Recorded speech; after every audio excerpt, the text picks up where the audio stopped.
Hello and welcome back. I'm Sachleen, and today we're gonna go over round four of the candidates. Video candidates is going on. By round three, Jao Krishnadharova and Fabiana Caruana were in the lead in the men's section, and in the women's section, I think it was Katrina Lagno and Bibisara Subayeva.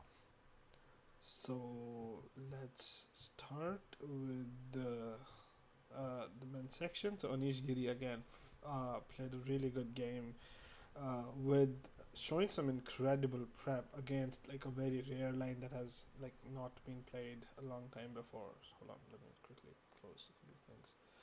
Right, so this is interesting again. If you play the knight of as black, this will be added to theory really quickly.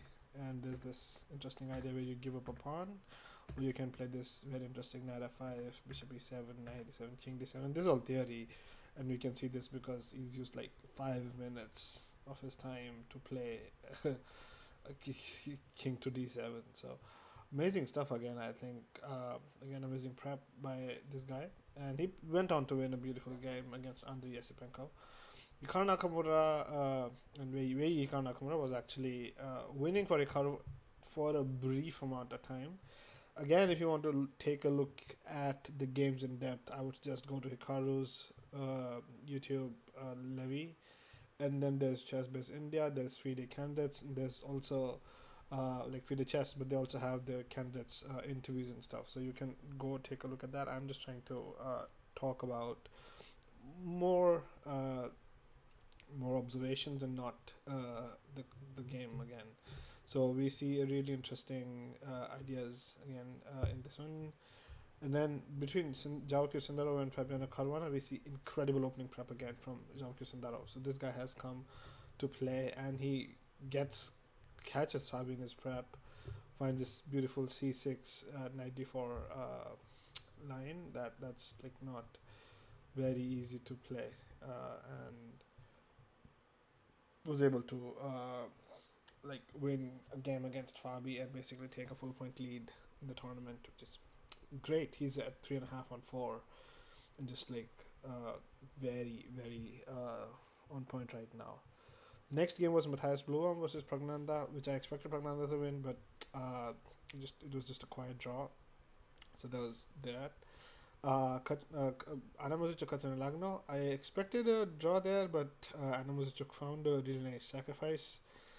They got castled on opposite sides, and then obviously Katsuna Lagno missed a little, miscalculated a little part, and then she ended up in this mating net. Bibisara Subayeva Tanjangi was a draw, quite clean.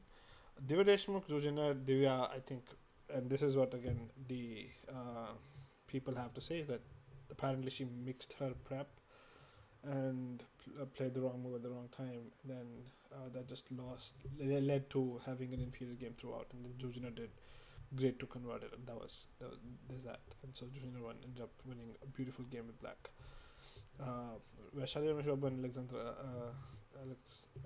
Goretzkina was actually a really nice draw again. The repeat after Samo, so it was again an effortless draw.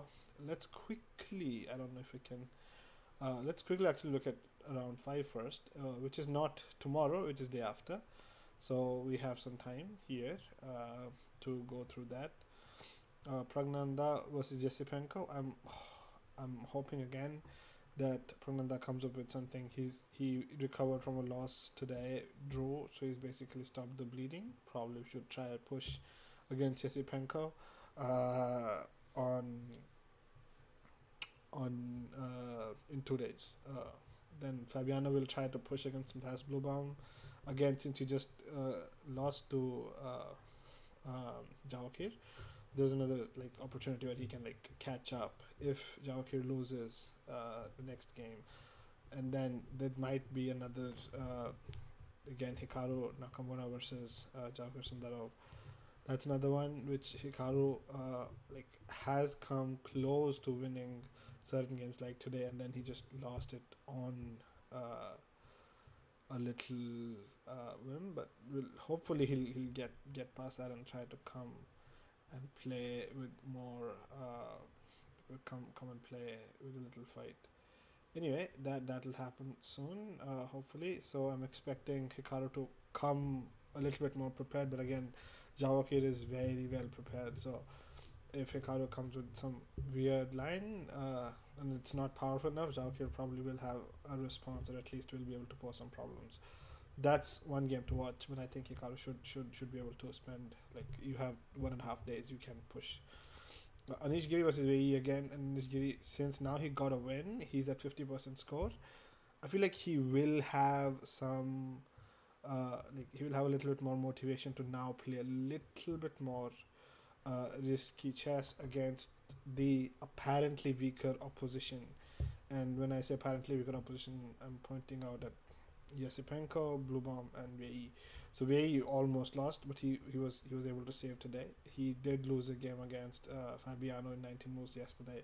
So all these little things probably add up to a person being slightly weak. Now, in no way they're absolutely weak, but relative to the field, they're the top 8 players that have qualified to the candidates after like 2 years of scrutiny throughout. So it's no in no way an easier tournament for like anyone else in the world. But with respect to each other and the psychology and the psychological advantage from for like coming from a win, going into rest day, you feel really positive. You want to try push. Whereas for Ray, it would be more like a sigh of relief because he was panicking. He would be probably be panicking because he knew that he was losing at one point in time, and it was just barely by the skin of his teeth he was able to get out. So that's interesting. Alexander Golechkin and Adam Muzichuk again. I think I don't remember. I think they drew, right.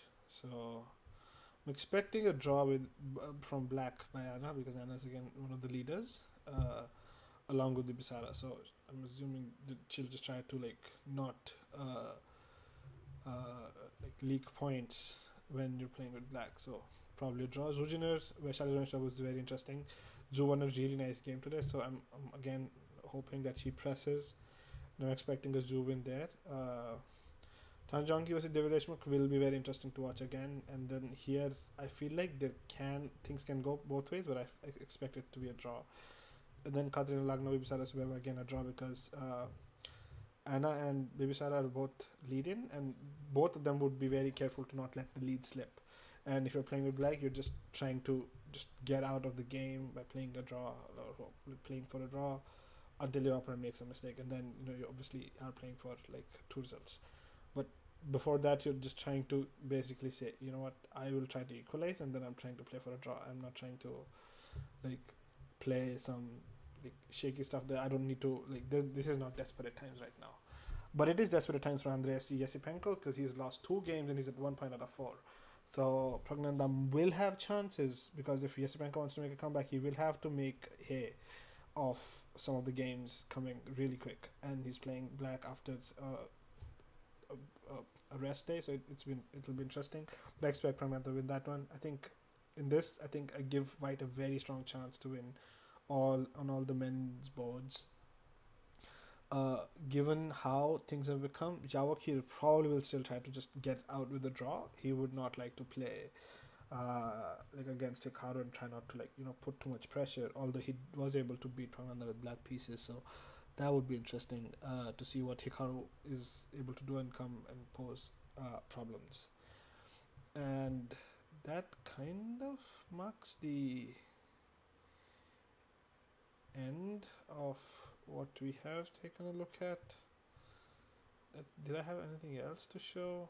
I don't think so. Probably I had something.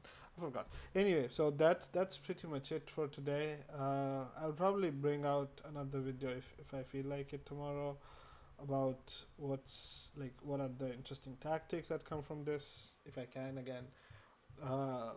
For now, thank you and have a nice day. Bye.